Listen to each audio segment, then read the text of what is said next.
स्त्रियांचे लग्नाचे वय निश्चित होण्यामागे ही 150 वर्षांची पार्श्वभूमी आहे. त्या काळातील संवेदनशील पुरुषांचा या प्रक्रियेला मोठा हातभार लागला आहे. आज घडीला बालविवाह होत नाहीत असे कुणीही छातीठोकपणे म्हणू शकत नसले तरी देखील किमान शहरी भागांत उघडपणे होत नाहीत. अगदीच 9व्या-10व्या वर्षी होत नाहीत ही वस्तुस्थिती आहे. आजही तिची संमती विचारात घेतली जातेच असे ठामपणे म्हणता येत नाही. पण मुलीचे आरोग्य, तिचे थोडेफार का होईना शिक्षण होणे हे मुद्दे तिला वाढवताना काही प्रमाणात तरी महत्त्वाचे ठरतात.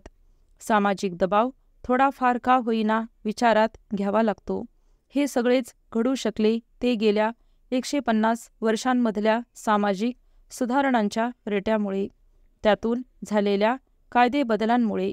या पार्श्वभूमीवर हिमाचल प्रदेशमध्ये मुलीच्या लग्नाचे वय 18 वरून 21 करण्याचे महत्त्व लक्षात घ्यायला हवे. परिच्छेद.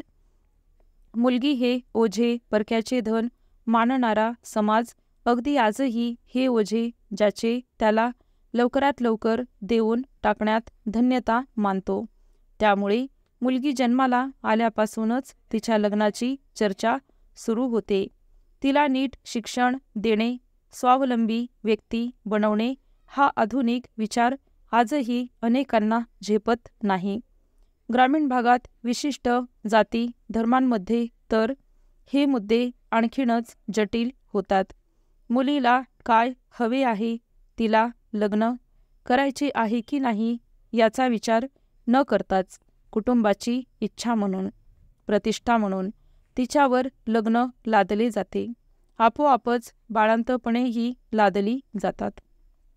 मुळात स्वतंत्र, समर्थ, सक्षम व्यक्ती बनण्याचे असे काही स्वप्न असते. आपल्या आवडीच्या एखाद्या गोष्टीसाठी आयुष्य झोकून देता येते. द्यायचे असते हे तिच्यापर्यंत पोहोचूच दिले जात नाही. लहानपणापासूनच तिचे विचारविश्वच लग्न लवकर वेळेवर होणे याभोवती फिरवत ठेवले जाते. ती बरोबरच आहे असे तिलाही वाटणे हे लग्नव्यवस्थेचे यशच म्हणायला हवे.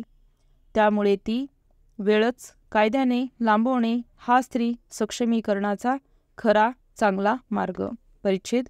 महात्मा फुले, आगरकर, महर्षी कर्वे, बाबासाहेब आंबेडकर, महात्मा गांधी यांच्यासारख्यांचे प्रयत्न, शिक्षण, आर्थिक स्वावलंबन, त्यासाठी कुटुंबाने दिलेला भक्कम पाठिंबा या सगळ्याच्या बळावर हे सक्षमीकरण अनेक स्त्रियांनी मिळवले आहे.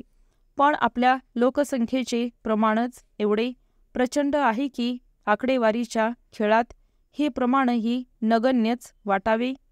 मात्र ते आहे आणि दिलासादायक आहे हे महत्त्वाचे. एवढेच नाही तर आपल्या इच्छा, आकांक्षा, आपला विकास या सगळ्याच्या आड येणारे लग्नच आम्हाला नको अशी ठाम भूमिका घेणाऱ्या 5-50 जडीही आसपास दिसू लागल्या आहेत. लग्न आणि लैंगिक संबंध यांचा एकमेकांशी काहीही संबंध नाही. मूल जन्माला घालणे, आई होणे ही काही आजची गरज नाही.